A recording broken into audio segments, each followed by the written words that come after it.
नाशिकच्या त्र्यंबक रोडवरील विकास कॉलनीत 105 फ्लॅट असलेल्या इमारतीचे काम सुरू आहे.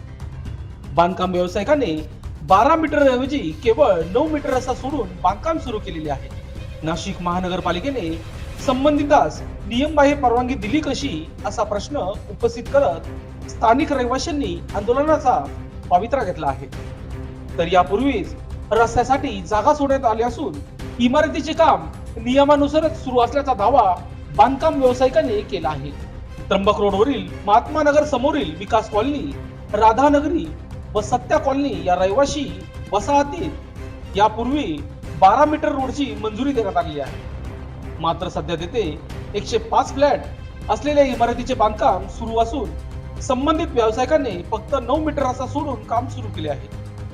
महापालिकेच्या अधिकाऱ्यांना हाताशी धरून त्यांनी नियमबाह्य पद्धतीने काम सुरू ठेवल्याचा आरोप स्थानिक रहिवाशांनी पत्रकार परिषदेत केला आहे.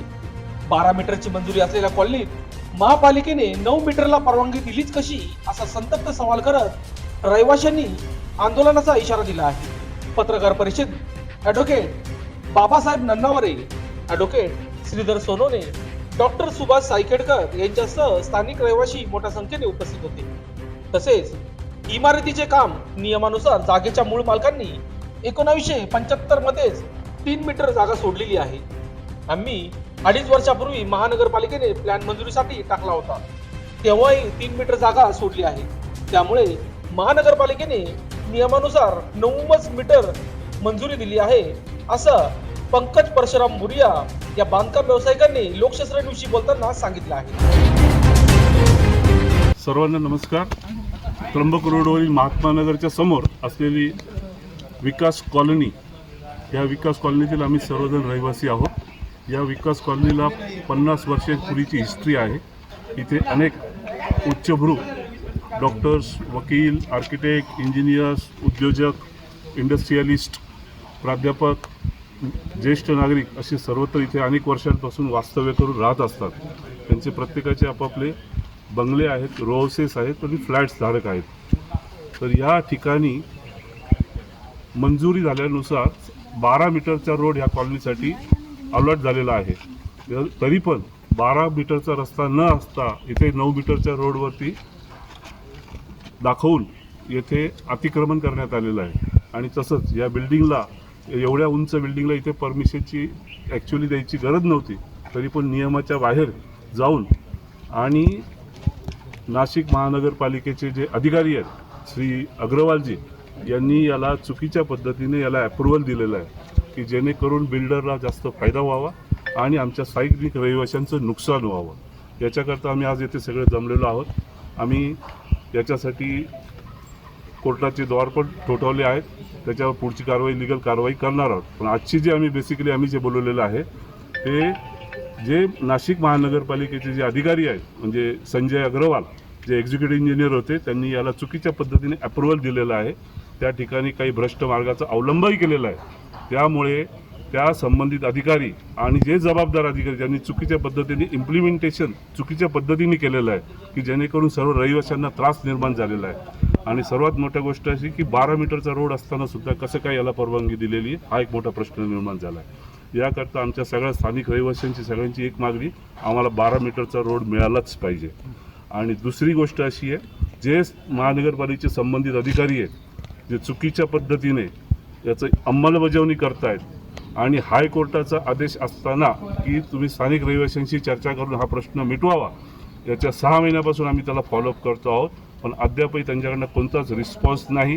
आम्ही वारंवार पत्रव्यवहार केला, सगळ्यांना सांगितलेलं होतं, तरी पण आम्हाला कोणतेही उत्तर मिळालं. म्हणून त्यासाठीच आज आम्हाला प्रेस कॉन्फरन्स घेऊन आम्हाला हे सर्व मेसेज लोकांपर्यंत द्यायचा होता. कारण की येथे येणारे जे नवीन ग्राहक आहेत ते ग्राहकसुद्धा या ठिकाणी फसले जाण्याची शक्यता आहे. आम्हाला जो त्रास होणार आहे तो तर वेगळाच, जो ट्रॅफिक जाममुळे, व्हेकलच्या पार्किंगमुळे, पण नवीन येणाऱ्या ग्राहकांना सुद्धा पार्किंगचा खूप मोठा इश्यू इथे निर्माण होणार आहे. आणि भविष्यात एंट्रीचा 7.5 मीटरचा रोड आणि मध्ये 12 मीटरचा रोड, या सगळ्या जवळजवळ 400-500 गाड्या इथं राहतील कसा, काय होणार आहे. बाजूला जिल्हा परिषदेचं मोठं ऑफिस होतं आहे, त्या ठिकाणचा पार्किंगचा इश्यू, म्हणजे तिकडचे लोक इकडे परत पार्किंगसाठी घुसतील. अशा सगळ्या अनंत समस्या या ठिकाणी निर्माण होणार आहेत. त्याच्याकरता आम्ही एकच मागणी करतोय, कायदेशीररित्या जे योग्य असेल ते त्यांनी जरूर करावं. आम्हाला त्यांच्या व्यवसायाच्या बाबतीत काही म्हणायचं नाही, पण चुकीच्या पद्धतीने जर अवलंब करणार असाल तर त्या संबंधित अधिकाऱ्यांवरती योग्य ती कारवाई ही झालीच पाहिजे. त्यांना त्यांची जागा ही कमिशनर साहेबांनी दाखवली पाहिजे. त्याच्याकरता आम्ही chief minister, deputy chief minister, divisional commissioner, collector office आणि मंत्रालयामध्ये सुद्धा आम्ही याच्यासाठी पत्रव्यवहार केलेला आहे आणि पुढेही करू. लवकरात लवकर यांच्यावर कारवाई करावी आणि आम्हाला सगळ्या रहिवाशांना आम्हाला योग्य तो न्याय मिळवून द्यावा, हीच आमची मागणी राहील. मला झालाच पाहिजे ही आमची प्रकर्षाने मागणी. आम्ही कायदेशीर मार्ग तर अवलंबतो आहोत. आम्ही लोकशाहीच्या दृष्टिकोनातून आणि कायदेशीर मार्ग कोणत्याही परिस्थितीमध्ये आम्ही तो मार्ग हे सोडणार नाही. परंतु संबंधित अधिकाऱ्यांवरती कारवाई जर झाली नाही तर त्याच्यासाठी आम्ही योग्य त्या पुढच्या स्टेप्ससुद्धा घेऊ. त्याच्यासाठी जे जे करावं लागेल ते आम्ही सगळं करू. नमस्कार, माझं नाव पंकज परशुराम मुंडिया. इथं आम्ही श्री बालाजी डेव्हलपरनी ही जागा 2.5 वर्षापूर्वी घेतली नाशिक रोडचे करण कामराकडनं. खरेदी केल्यानंतर तेव्हा तो जागा ऑलरेडी एन ए होती विनशेती आणि कॉर्पोरेशनकडनं टेंटेटिव्ह लेआउट मंजूर होता. त्याच्या आधाराने आपण बिल्डिंग प्लॅन टाकला. बिल्डिंग प्लॅन टाकल्यानंतर कॉर्पोरेशनला आपण 4 ते 5 कोटी रुपये भरले साधारणतः. त्याच्यानंतर आपला बिल्डिंग प्लॅन अप्रूव्ह झाला. त्या बिल्डिंग प्लॅनमध्ये आपण तेव्हा 3 मीटर नगरपालिकेने आम्हाला आमच्या बाजूने सोडायला लावली आणि 9 मीटरच्या आधाराने आणि 9 आणि 12 हे जे उत्तर दक्षिण रस्ता आहे तो 9 मीटर आणि पूर्व पश्चिम रस्ता 12 मीटर असं नगरपालिकेने आम्हाला मंजुरी दिली. त्या मंजुरीच्या आधाराने आम्ही बिल्डिंग चालू केली. बिल्डिंगचं काम वरती नेला. त्याच्यानंतर काही फ्लॅट विकले, लोकांचे लोन झाले, लोकांनी तिथं फ्लॅटचा हप्ता चालू झाला आणि ज्या लोकांना आम्ही घर दिला त्यांनी पण सगळं आम्ही रेरामध्ये सगळं कंप्लायन्सेस कंप्लीट केले. त्याच्यानंतर ते जे बँकेने लोन दिले त्या बँकेने सगळं कंप्लायन्सेस कंप्लीट केले.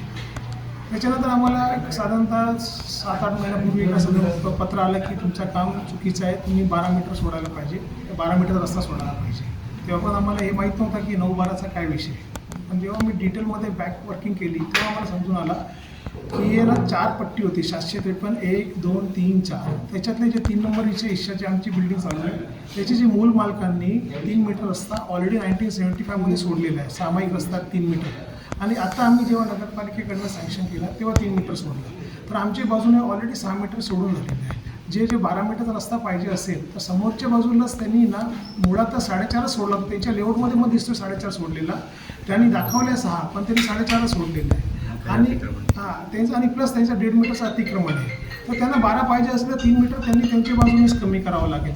दुसरा विषय होता त्यांचा सिलिंगचा. तर सिलिंगचा पण सर हा सिलिंग कायदा अबॉलिश झाल्यानंतर ते एन ए झालेली जागा, त्यामुळे तिथं तो ULCचा प्लॉट किंवा एक्सेस डिटेन्शनचा काही विषयच नाही आहे. नंतर सर काय झालं त्यांनी ना आम्ही हायकोर्टात पण गेलो होतो.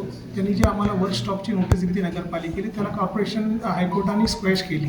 हायकोर्टाने आमची सगळी बाजू मांडली, सगळं पेपर्स बघितलं आणि आमच्या बाजूने त्यांनी निर्णय दिला की तुम्ही काम चालू करू शकता. त्याच्यानंतर परत सिव्हिल कोर्टात गेले समोरचे जे आमचे जे ऑपोनेंट्स आहेत.